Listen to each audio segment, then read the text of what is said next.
Alright guys, so today's the day. Let's go get this Camaro straight piped. But before we do that, let's get one last cold start.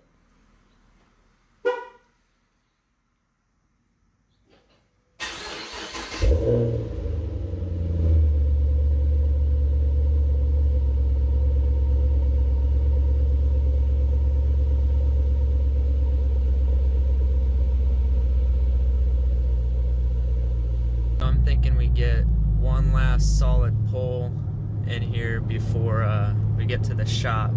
So give ourselves some space here and go.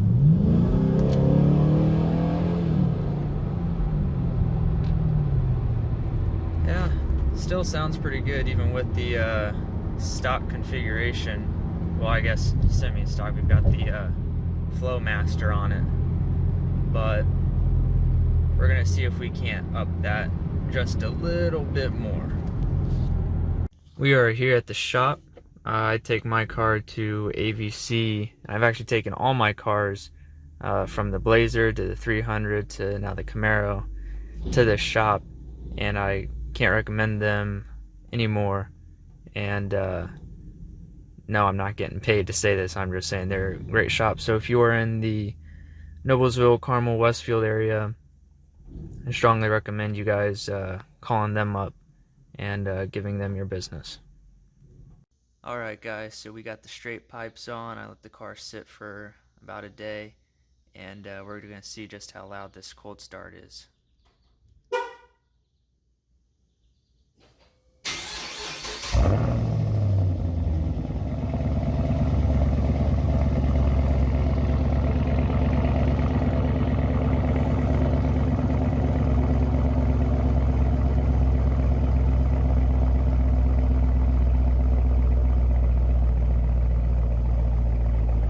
Alright guys, so now we're going to talk about Camaro versus Mustang versus Challenger. I'm going to be talking about the 2010 variants of the Mustang Challenger versus the Camaro, and then I'm also going to talk about the 2010 Camaro versus the 11 and 12 variants of the Ford and Dodge upgrades. And we know Chevy didn't really upgrade it, but I'm going to talk about why I don't think they really needed to, because we're going to be looking at some numbers today. And overall, I think all three cars are a great choice, but I still think there's a reason why the Camaro is the best choice of the three, and that's what we're going to talk about today. So stay tuned, let's enjoy this. So let's start with last place, and that goes to the 2010 Ford Mustang GT. Now, why is this car last place? Well, even though it had the updated chassis that year and it had a whole bunch of new suspension work, it even had the performance package, I still think there was a lot left to be desired with that car. And if we like let's just look at the numbers. I'll pull up some here.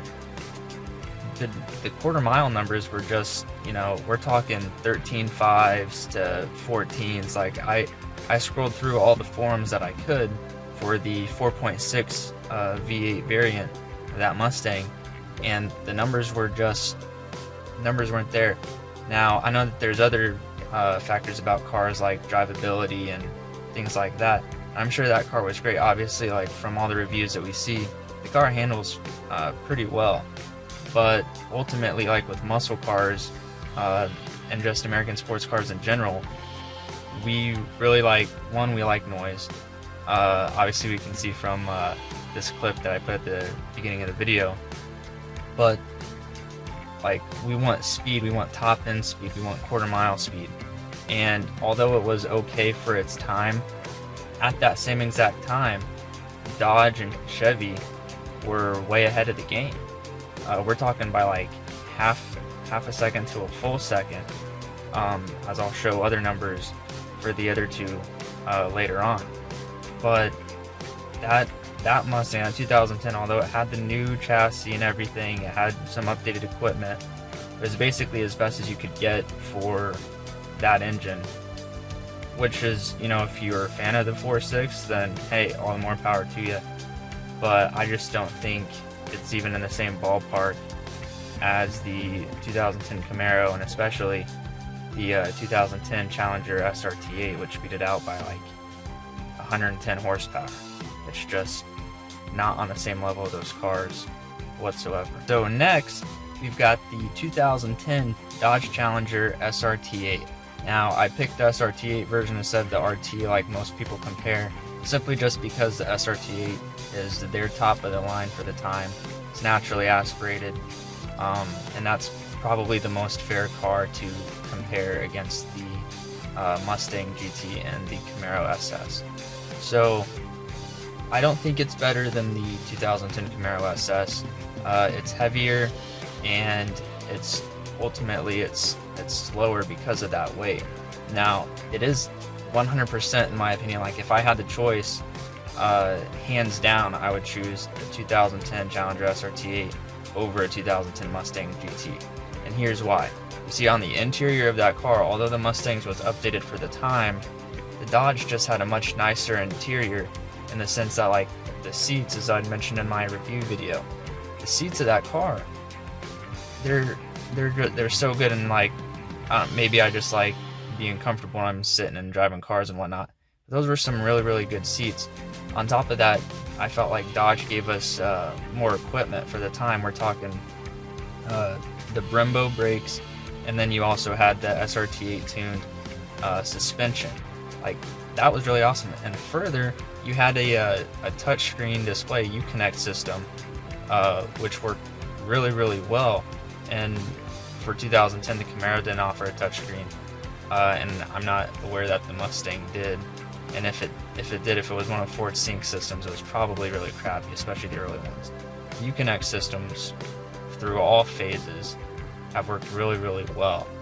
And that being said, let's talk numbers, right? So the Dodge Challenger had the 6.1, put out 425 horsepower, and it sounds great. My friend, he actually had a 2007 Charger SRT8, so the same engine, and he had that thing straight pipe, cats off everything, and that thing sounded really good. And it's pretty quick. Now he didn't have it stock, he had it tuned, but still, like, even in stock configuration, that car was pretty quick. So quarter mile numbers, right? We're talking 13 threes to like 13 fives. It's basically a low 13-second car, low to mid 13-second car. And where I'm going for like these numbers, I'm digging through the forums as best as I can, and all I kept seeing, like, as far as bone stock is concerned, I didn't really see any Challenger SRT8s, brake 12s, and if I did come across a comment like that, the person basically said that it was when the stars aligned. For the sake of this video, I want to talk about like average drivers, what average drivers are able to get. And all I saw from the forums for, well, the Mustang was 13.5s and higher, and the Challenger was low to mid 13s, which again, for the time and considering the weight of that car, you know, it was pretty good. And then you factor in all the equipment that you get, that's a really good deal. And if you can find one, I would definitely at least take a really good look at it, because it really is a great car. That being said, you know, its drawbacks were that it was kind of heavy. You can't really take that thing in turns as good as you could a Mustang or a Camaro. So it all really just depends on what you kind of want in your car. If you wanted to go fast in a straight line and you wanted to be comfortable, hands down, take the Challenger. I would take, if I just wanted comfort and straight line speed, Challenger 100%. But that being said, I'm a more all-around kind of a guy, so that's ultimately why I got to the Camaro. In third place is the Dodge Challenger SRT8 392. So the reason why this car is still in third place and not second is simply just because even though it had the added horsepower, it still had all that weight, and on top of that, the tires out back were 255. So we're talking bone stock configuration here, on top of average drivers who may not get the best launch. In the forums, we're seeing that it was just basically a low 13-second, very high 12-second car. And on top of that, like, even though the suspension was upgraded, just overall your traction just wasn't there. Now there were some updates on the inside. Steering wheel was upgraded, which was really nice. We had push button start, which was awesome, and I think Uconnect was upgraded a little bit as well. But ultimately, spinning ain't winning, and if you can't put the power down, even though you have that extra 50 or so horses, the average driver is not going to be able to launch that really hard. And on top of that, guys, it had the old 5-speed as well, so even though it had more oomph, it didn't have the shifting speed to counteract that. And we can all talk about, oh well, the 6-speed transmission's a lot quicker. Well, we're talking average drivers here. Most average drivers today in 2020 don't drive the stick, and if they did, they're probably not going to shift quicker than the automatic. That's just how it is. And again, the quarter-mile numbers that I showed prove that. So although it's a great car, it was awesome with the update, they really missed the bar with the transmission. But I mean, they fixed it in 2015 with the scat packs and the new SRT 392s. They fixed it, and that car now is like phenomenal. Like what you're getting with that car and that engine and transmission, it's awesome. Mustang and Camaro are still ahead of it, but if they would have brought out that 8-speed in 2011 with that new engine, I think that's something I probably would have gone with, but they didn't, and because of that, it's slower. It's in 3rd place. In 2nd place is the 2011 Ford Mustang GT 5.0. So this was the year the 5.0 came back. It had an upgraded transmission. Like, this was the car that was basically purpose-built to beat the Camaro. And in some circles they say, oh yeah, it totally beats the Camaro. In other circles, like mine, Camaro rules, Camaro's king. But for 2011, when they came out with that new engine, it had a whole extra gear. It was a 6-speed auto. The thing that really just messed with the Mustang was it was still live axle out back, and for as far as quarter-mile numbers go, we're talking a 13 flat to 13.3 car, which I'll pull up the screenshots here. I was actually kind of shocked when I was looking up. I'm like, oh, this we're looking at the different auto test magazines, like Motor Trend, Car and Driver and all that. They're all saying it was a high 13-second quarter mile. I think, even if I'm not mistaken, Motor Trend, they had a video where it tested at 12.4. Dude, when I was digging through the forums, I never once saw that low of a number, not bone stock anyway. Now, people can mod their cars, pull their intake, exhaust, tune. People were down in the mid-12s. But as far as a stock car, we didn't see that low of numbers. And that's ultimately why I still think the Camaro, takes the cake. Camaro's got independent rear suspension. I don't want to get too much into it, but as far as numbers go, they should have beat it. It should have been a hands down, there's no competition. But even still, with the lightweight, it couldn't pull out a runaway win if it was a win at all. It should, by all respects, just blow by the Camaro, and it doesn't, as far as the Mustang forums go when I was digging through there. So let's go ahead and talk about the Camaro, show the Camaro's numbers, Camaro stats, and everything about why I still think the Camaro is the best choice between that generation of cars. So let's get into it. Alright, so why is the 2010 Camaro SS, and basically the 5th gen Camaro in general, better than the 392, the 5.0, the 4.6, and the 6.1? Well, I think it's just because Chevy took a lot of the equipment that's necessary for a modern car, and where other auto manufacturers stopped shy, Camaro gave you a little bit of everything. So as we know with the Dodge, right, there was the whole comfort level. The Camaro's interior is fairly comfortable. I've been in the Mustangs and it's subpar.